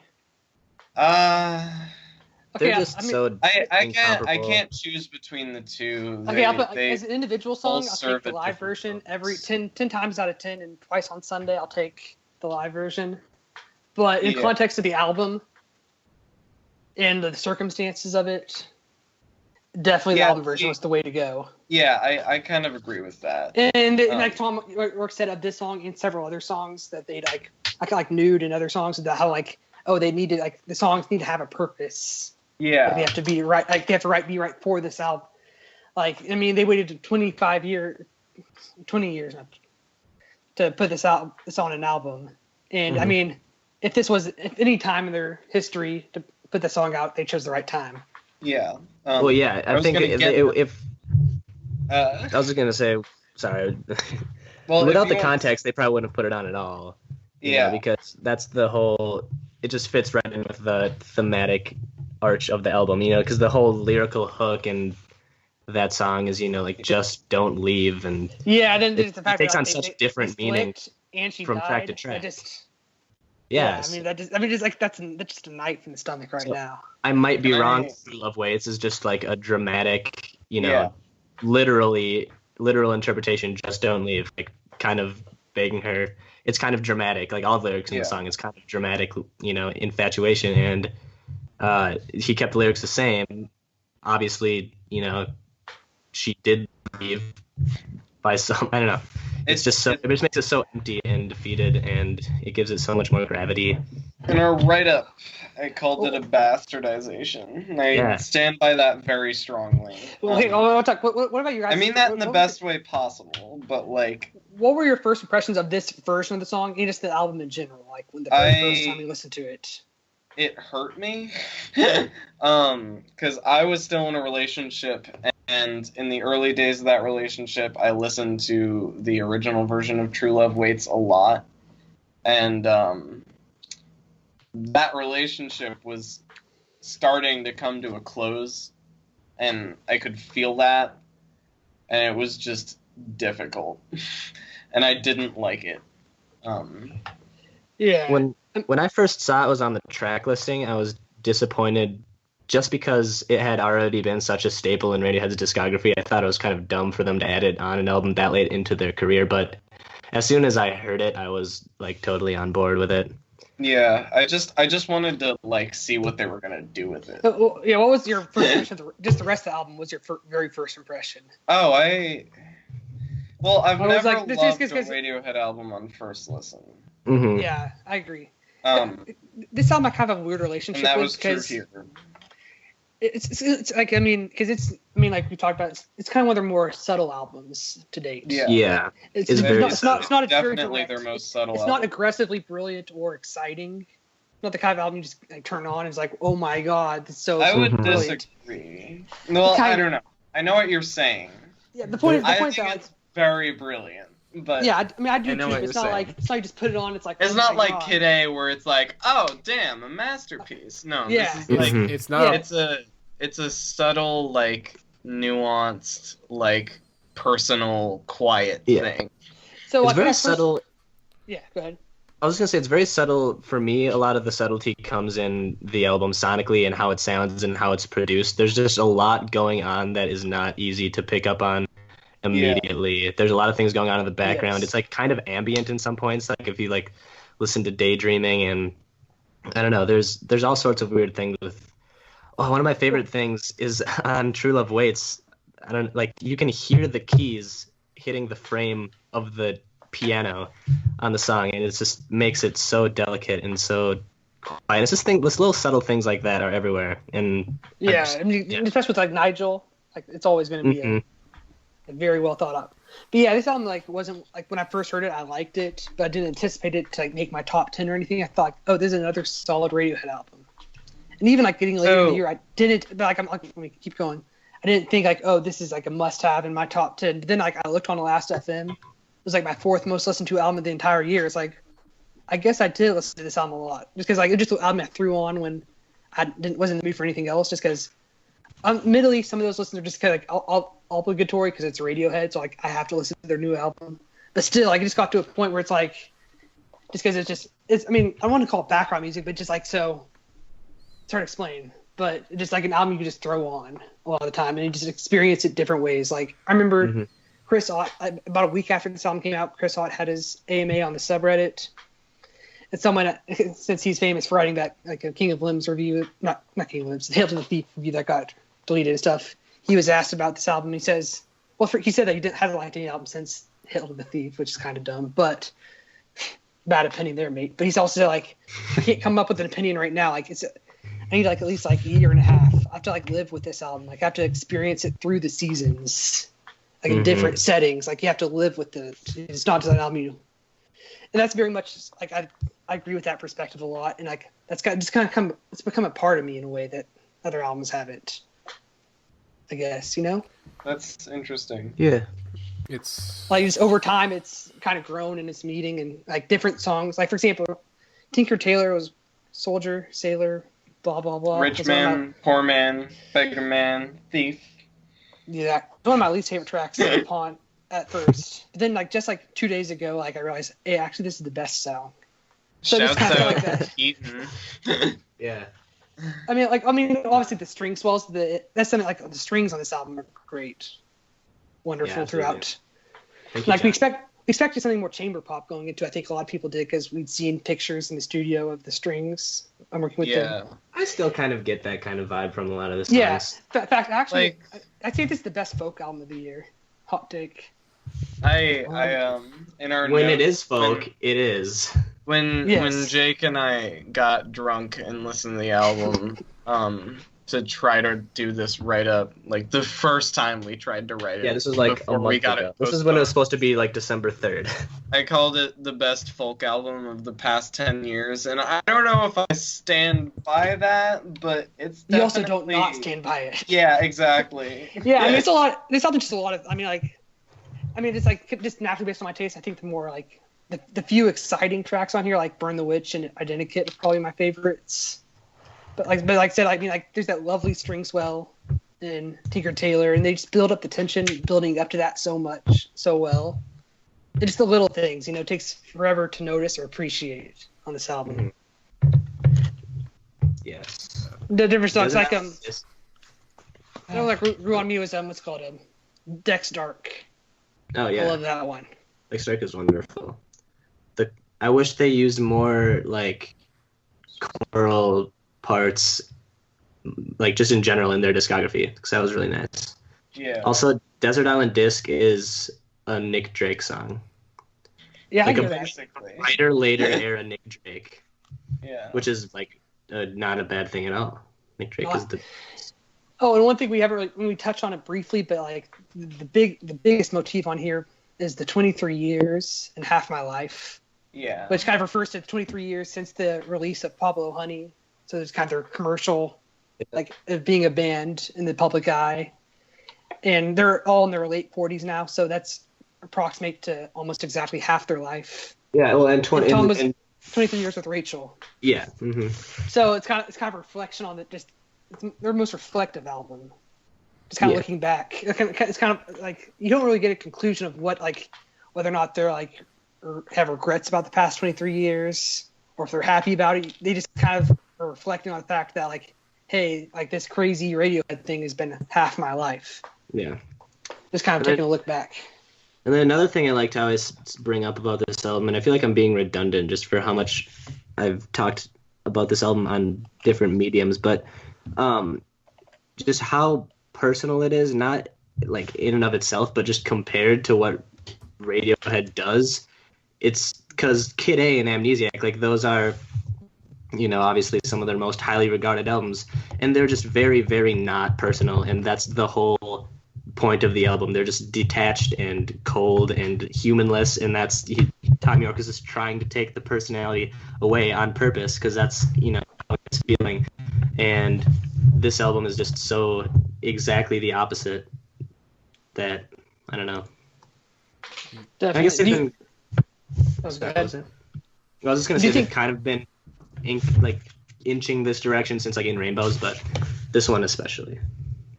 Yeah. Do you guys think this is going to be their last album? No. No. Fucking no, and like just stop. I mean, I'm not saying whether you want to, just like, do you like actually think this could be their last? Not even like people keep saying that, mostly you, but other people do too, and like I just think it's not like founded. Like there's no real evidence to their own behaviors that this is gonna be the last. I mean, you're right. It's just that I mean, like I kind you of just got that feeling, man. Which is like something I've been saying in the chat. I said this in chat earlier today, but like how things they've been together in some form or another since 1985 when they were in high school, like on a Friday in the band, and then they all went off for college for like 4 years or whatever, and miraculously they somehow all came back together and reformed the band after getting their college educations. Yeah, and then actually, they became a band. And then they went through all their. I mean, they became famous and rich, and then they went through all their weird artistic changes over the years. Like it's surprising that like no one left. Like they still have the 5 core. So I'm saying that like there's some of the kind of things like someday Radiohead won't be no more. So like when will that day be?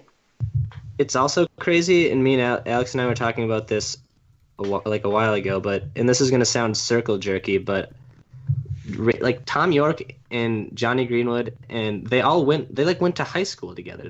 How did that much musical talent become in such a dense area? Like is incredible and crazy. Like it's like crazy that they stay together like through like going to college and then their artistic shifts, and it's like. And then now they're like nearing 50, so it's like how much longer? I mean, will they? I mean, there's no like nothing explicit saying like, oh, we're never going to release an album again, but like it has been getting longer and longer between each record. Mm-hmm. Yeah. And they have all their other solo projects, and I feel like just if anyone like the way they are looking back, reflecting on their career, and then they end the album finally releasing "True Love Waits" after 20 years of teasing it, and the last lines being "Just don't leave." I don't know. I mean. I don't think it's not the last, but it's definitely going to be the last for. They're definitely taking like a longer break this time. Like, we think 5 years is rough. It's going to be more than 5. Ed O'Brien is going to have the album of the year next year. Boy, dude, I love his voice too. I can't wait to hear him sing. We don't even know if he'll sing though. If he just made like a soundscapey ambient album, I would be down for that. He could come and write a bunch of pop rock songs, like with no vocals, with or without vocals. Like I'm serious. Listen to Meeting in the Aisle. What it's gonna sound like. Meeting in the Aisle is OK Computer B-side that's completely an Ed track, and it's incredible. And I know the song, but Ed wrote the entire thing. And if I had a whole album of Ed doing that kind of stuff, I would be super on board with he's that. He's definitely the most. I mean, like now we're going off on a tangent, but he's definitely the most underrated member, and by far the most objectively attractive. Oh, for sure. I mean, like Tom's. Have you seen Colin recently though? Yeah, well, Batty. Ooh. Batty. Look at the press photo for this album with Colin. He's more the one where all their faces are kind of meshed together. Like, damn.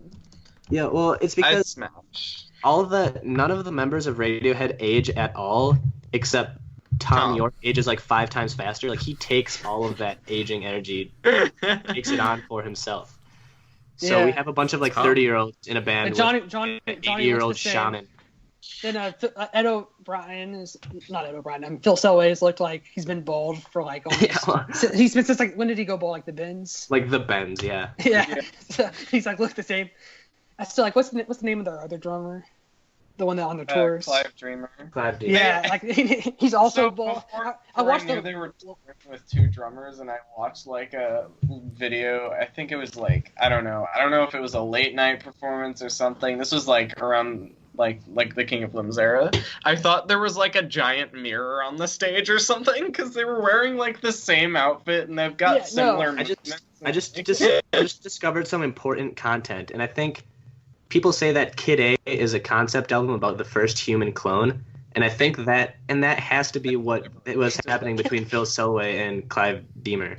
That's what that is. What happened during the Lollapalooza stream this year, and Clive was sitting. He's like right behind Tom, So like you see all of him. So I'm like, wow, Phil's looking really weird today. So Phil Selway is the drummer of Radiohead, so I presume this is Phil Selway right here. And then like 20 minutes in, they finally show Phil. I'm like, oh, what the hell's going on? It's like good stuff. No one has asked me what I think about this album, and I find that very rude. That no one has asked me. What is Matty? Okay, Matty. When we did the discussion for this album the first time around, you basically interrupted like a deep chat to be like, yeah, I mean, I just really don't have that much to say about this album. Like, I just didn't connect with it that much. I really like the present tense, but. I'm being sarcastic, Alex, all right? I'm being sarcastic, and you guys are getting off topic talking about who is the hottest Radiohead member right now. And it's Colin. The answer is Colin. Okay, no, it's Ed, but I'm not even saying this is important. This is actually more important than a moon-shaped pool. Jesus Christ. Oh, my God. Man. You have to talk about British men in their 40s. If you want an actually thoughtful take on this album, you can read the write-up that Jake and I did on Reddit. Yeah. Reddit.com. r/Indieheads. In the year 2016, We're wrapping it up in this week. We got a lot of great stuff coming up. We got Jesse Lanza review. We got the Solange review that'll be out by the time this podcast is out, or really by the time that most people know that this podcast is out. And but anyways. We don't have Jeremiah. Yeah, that is a glaring issue. I think we could give it a shot without him. No, but maybe consider let's just cut all of this. We're gonna cut. Yeah, I think we should cut the rest. I just want to recording. Stop the track. I'm not. I like the album a lot, and I want to stop the track. Stop. So at this point in the Indieheads podcast, Album of the Year discussions, you might have noticed that a certain album is missing. Well, you're saying, Jeremiah, where is the next funeral? Where is the greatest album of 2016? Where is, the marvelous dream pop 25-minute masterpiece, which took the indie world by storm? And you might be asking yourself, where is it? It wasn't on anywhere on the list so far. Surely it's not number one. Well, got some good and bad news for you. You were wrong. It is number one. Japanese Breakfast, Psychopomp, number one album of Indieheads Podcast 2016. Best album of the year. Let's talk about it.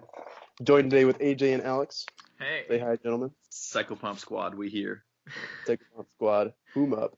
All right, I think we should cut the BS, remove the curtain of any fabrication, the illusion of free will that might be hanging over this podcast, and just spit in the face of democracy one more time for 2016 and reveal that we took a long and laborious election process for our album of the year that lasted like most of November and all of December, and there was blood spilt over. There was a secret podcast chat. There was a secret podcast. Yeah. So there was blood spilt over. Should we go with the actual winner, which I'm assuming was our number 2? It was Radiohead.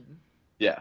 So, or should we, like electoral college style, step in and just say actually the winner of the popular vote does not win here? I'd like to claim credit for this because commit voter fraud. It was like a big mutiny style thing, but I feel like we should talk about what makes Psychopomp like the album of the year rather than just dissect Psychopomp, because we've done it so many times. We've talked about what makes this album so good so many times. You can find basically any podcast from 2016, basically any comment or post Reddit Jeremiah or I made on the sub, and the live cast, if you can even find that. I don't know. That was one of our best discussions where we came to the next funeral realization. So I feel like the discussion today should just be like, why did we so fervently feel that this had to be the best album of the year? And actually, aside from it being actually, I want to show you guys something. The first sound, what my reaction was when I first heard this album for the first time. You gotta listen very carefully.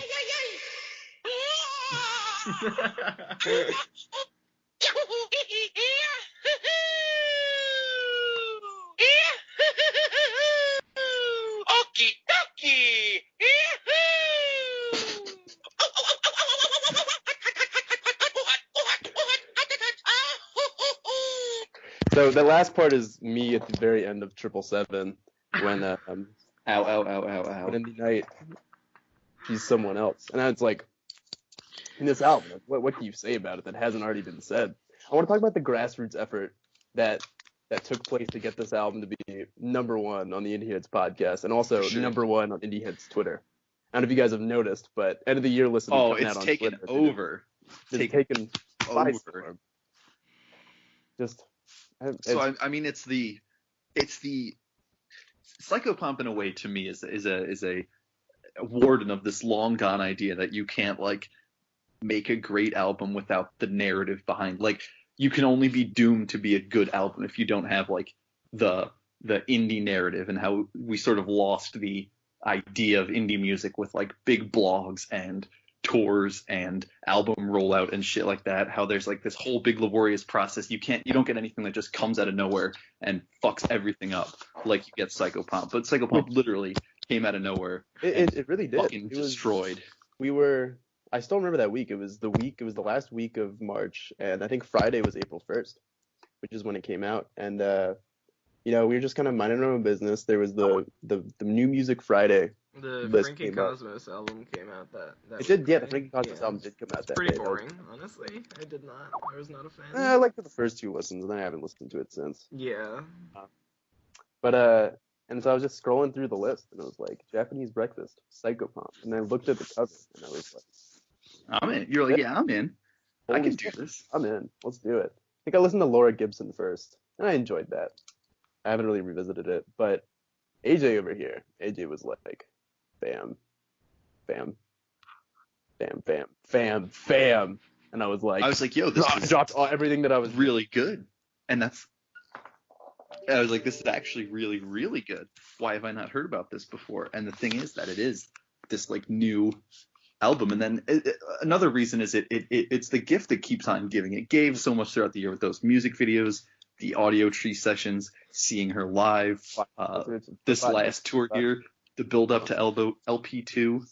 I mean, nothing encompassed the way I looked at music in 2016 more than Psychopomp, because it was here when you had such albums as The Life of Pablo and Blonde and Black Stare, and I mean, just like even with these like kind of mythical, like already mythologized albums, it took this tiny little 25-minute debut from a solo album from an artist with a Philadelphia punk band, and that's what it took just to captivate millions, captivate America, really. And there's just so much to say about this album that's impossible to say. Like, there's only 3 words that can really encapsulate it. I know what they are. I think AJ knows what they are. Alex, do you know what they are? I don't. Alex doesn't Share know what with they are. me. Alex, come on. Share with me. Fuck me up. Fuck me up. Fuck me up, yeah. Cannot. Oh my god.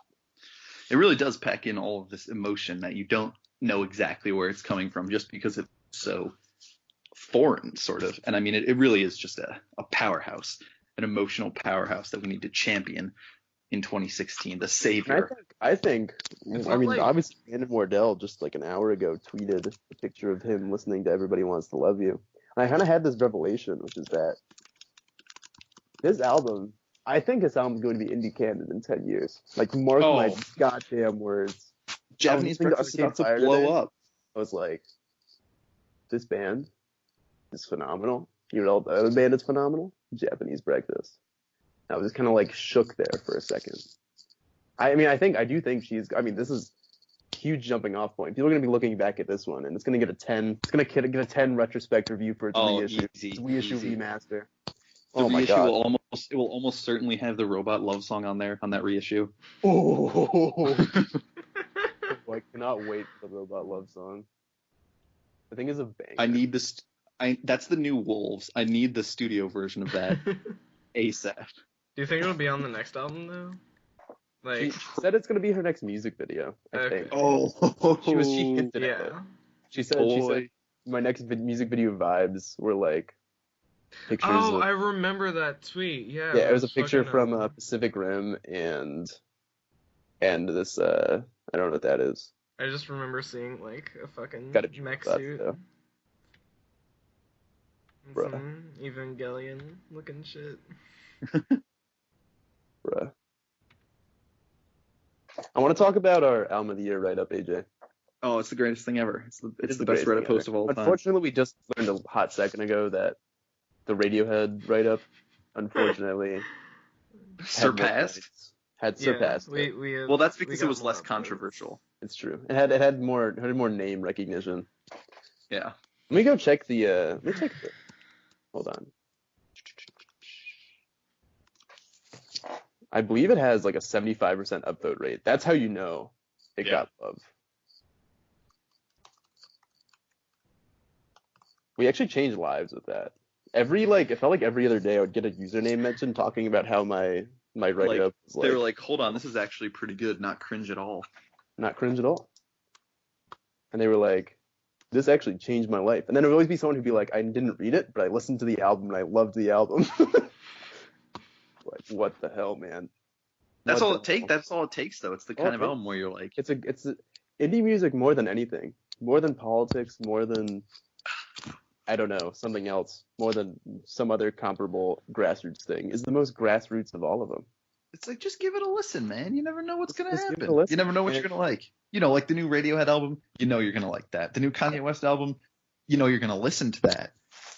But like Psychopomp, this tiny little 28-minute masterpiece, it could easily have been swept over, but we got to keep fighting the good fight and repping it out there. And one day it's gonna get the sheer, unadulterated, pornographic love that it deserves. And people will unite. People will unite. People are gonna come together more than ever. Absolutely. It's just unbelievable. Unfucking believable. Actually, I gotta show you. There's something else that I gotta. This was me like listening to Psychopomp for like the 800th time, and just how I felt. No, this is. Oh god damn it! Oh god, this is an advertisement. Stop it. We're not sponsored.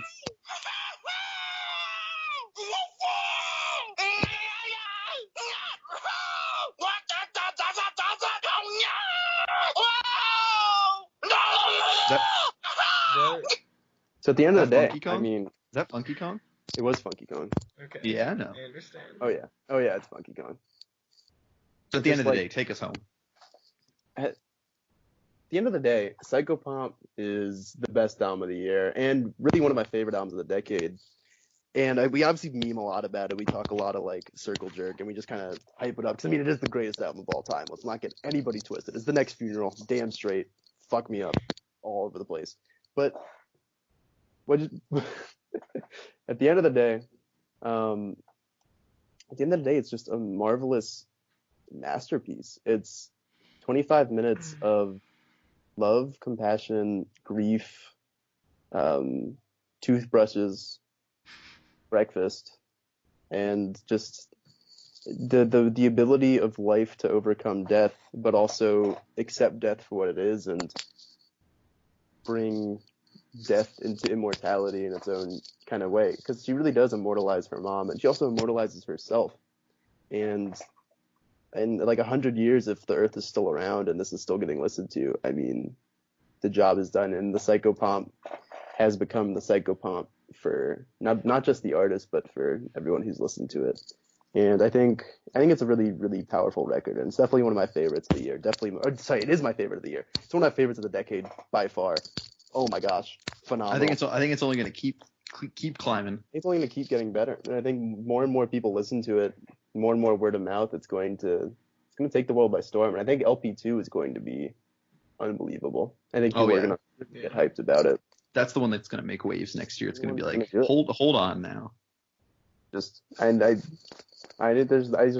much to say, but it's so hard to say. You just have to listen to it. You just have to like listen to the bangerino that is Everybody Wants to Love You, or just the sheer like emo destruction of Rugged Country, or the dream pop brilliance of A Woman That Loves You, or just like you can just go ahead and just like collapse in the gym bathroom at 5 a.m.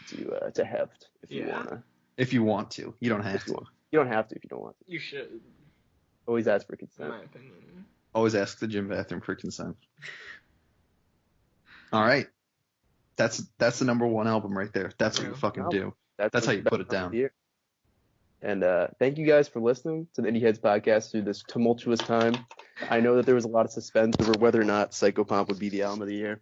You can rest easy. Yeah, rest easy. It was. And to all you people on Twitter who have got it as your album of the year, looking at you, Nat V. Adams, who's you real ones. Y'all real ones. Just shout out. And I think the biggest shout out has to be to Michelle Zauner for making just an album that's changed my life. Came out at a rough time and, helped me bring things around, helped me recenter myself. I think that's all I got to say about this. God bless. God bless. Have a great New Year, everyone. Have a great New Year, everybody. Should we, I'm going to steal this from our write-up, but I really liked it, so I'm going to use it anyways. Remember, kids, especially you indie heads who feel like the world is bearing you down, everybody wants to love you, even if it doesn't feel that way. Somebody does love you, and somebody will love you. Be you, and know that is good enough. Thank you. This has been the Indieheads podcast. Much love. See you in 2017. Even though you're almost absolutely listening to this in 2017 because there's 7 hours left. Yeah. 2016. I don't even know if this will be up in 2016. I think Matty is pretty determined because literally because he said at the beginning of the podcast that this was the last podcast of 2016. Make sure you listen to The New Year by Death Cab for Cutie and post it on Facebook tonight. Oh yeah. Be ironic about it. Be the goat. It's the new Sufjan Stevens, no, it's not the new. It's the same as posting the Sufjan Stevens 4th of July on the 4th of July. It's the good shit right there. It's the good stuff. All right. Godspeed, Americans. Good night.